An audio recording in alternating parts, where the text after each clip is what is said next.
Para saudara dan saudari yang Tuhan cintai, selamat pagi dan selamat bertemu lagi dalam renungan harian edisi hari Jumat tanggal 17 Juli 2020. Mengawali hari yang baru ini, kita hendak mendengar dan merenungkan sabda Tuhan. Marilah sebelum kita mendengar dan merenungkan sabda Tuhan, kita berdoa. Dalam nama Bapa dan Putra dan Roh Kudus. Amin. Allah Bapa yang Maha Rahim, kami mohon kebebasan bagi para putra dan putrimu. Semoga Roh-Mu berkenan menjiwai hati kami, agar kami mampu menyerupai Yesus yang menjadi jalan dan kebenaran kami. Bersabdalah ya Tuhan, kami siap untuk mendengarkan.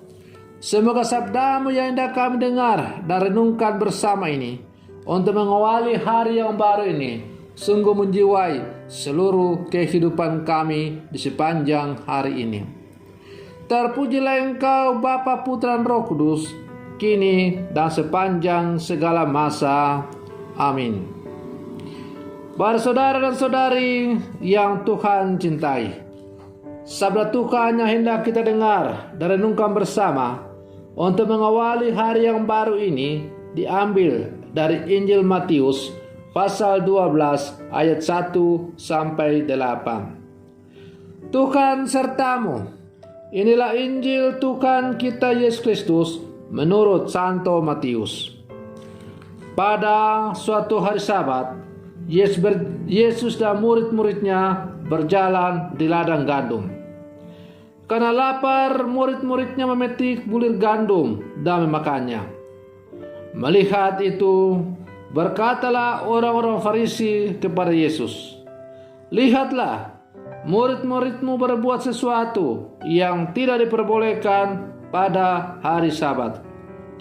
Tetapi Yesus menjawab, "Tidakkah kalian baca apa yang dilakukan Daud ketika ia dan para pengikutnya lapar? Ia masuk ke dalam bait Allah dan mereka semua makan roti sajian yang tidak boleh dimakan kecuali oleh imam-imam. Atau tidakkah kalian baca dalam kitab Taurat bahwa pada hari-hari Sabat imam-imam melanggar hukum Sabat di dalam bait Allah, namun tidak bersalah? Aku berkata kepadamu, di sini ada yang melebihi bait Allah. Seandainya kalian memahami maksud sabda ini, yang kukehendaki ialah belas kasihan dan bukan persembahan. Tentu kalian tidak akan menghukum orang-orang yang tidak bersalah. Sebab Anak Manusia adalah Tuhan atas hari Sabat." Demikianlah Injil Tuhan. Para saudara dan saudari yang Tuhan cintai, seperti apakah rasanya hidup tanpa makanan? Ini kedengarannya seperti pertanyaan bodoh, tetapi ini patut dipertimbangkan. Makanan yang adalah kebutuhan untuk eksistensi keberadaan manusia telah menjadi bagian dari struktur kehidupan, hiburan dan bisnis dalam hidup manusia.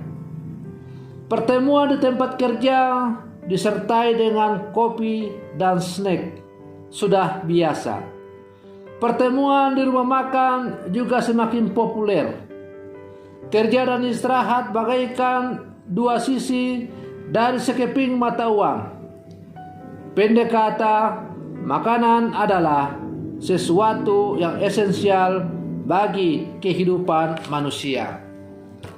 Para saudara dan saudari yang Tuhan cintai, dalam bacaan Injil hari ini, Yesus pun dari sisi kemanusiaannya seolah menggarisbawahi kebutuhan manusia, mencari rezeki dan istirahat.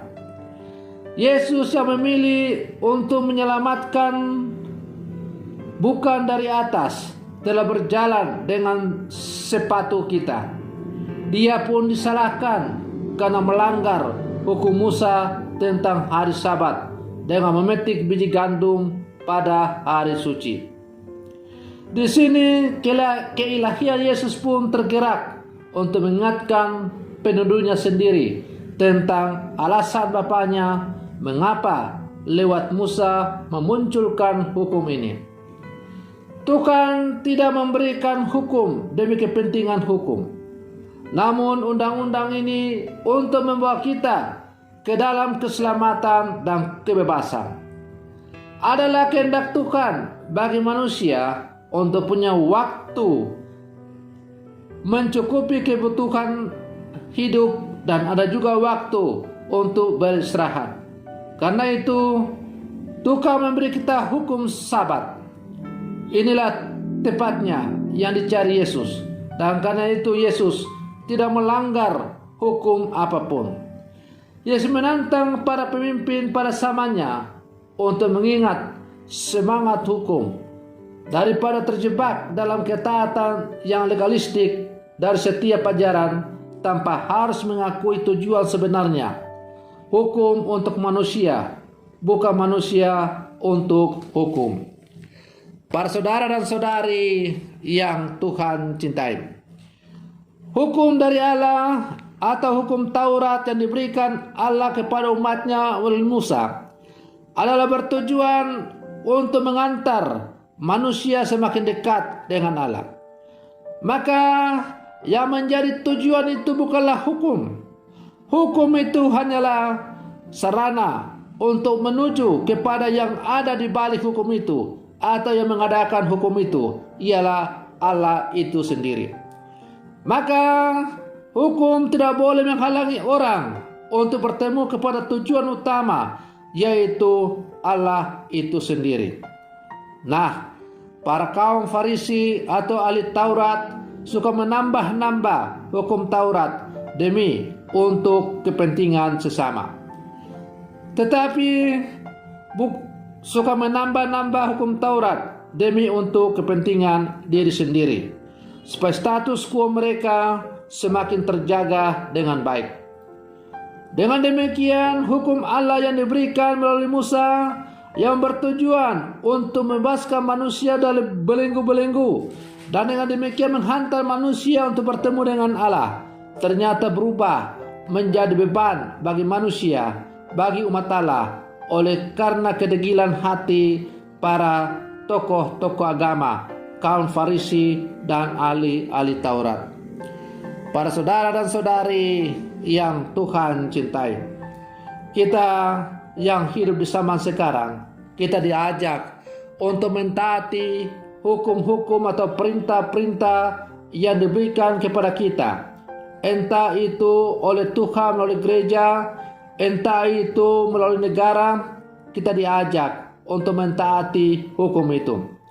Tetapi ketaatan kita dalam mentaati hukum itu bukan karena kita takut untuk mendapat hukuman dari pemerintah atau dari Allah.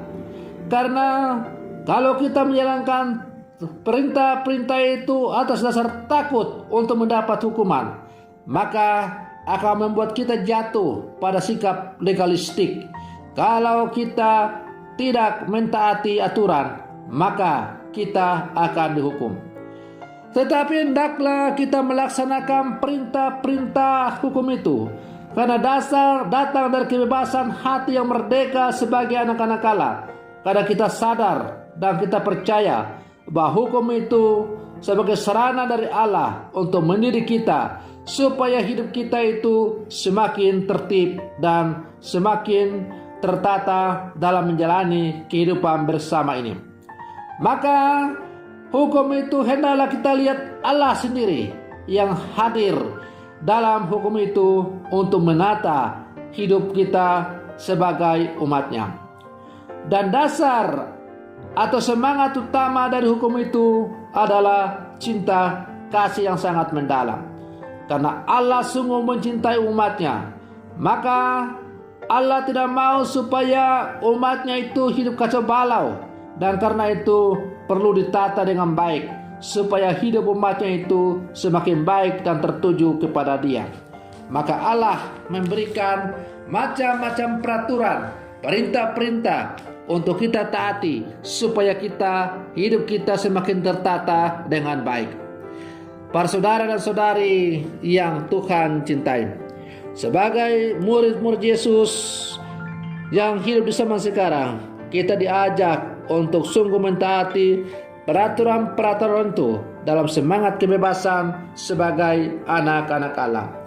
Maka mari kita menjadi contoh teladan yang baik bagi sama kita dalam mentaati segala peraturan yang menghantar kita untuk semakin menata hidup kita supaya semakin tertata dengan baik untuk menuju kepada tujuan utama dari segala-galanya, ialah Allah itu sendiri. Semoga demikian. Selamat pagi. Tuhan Yesus memberkati.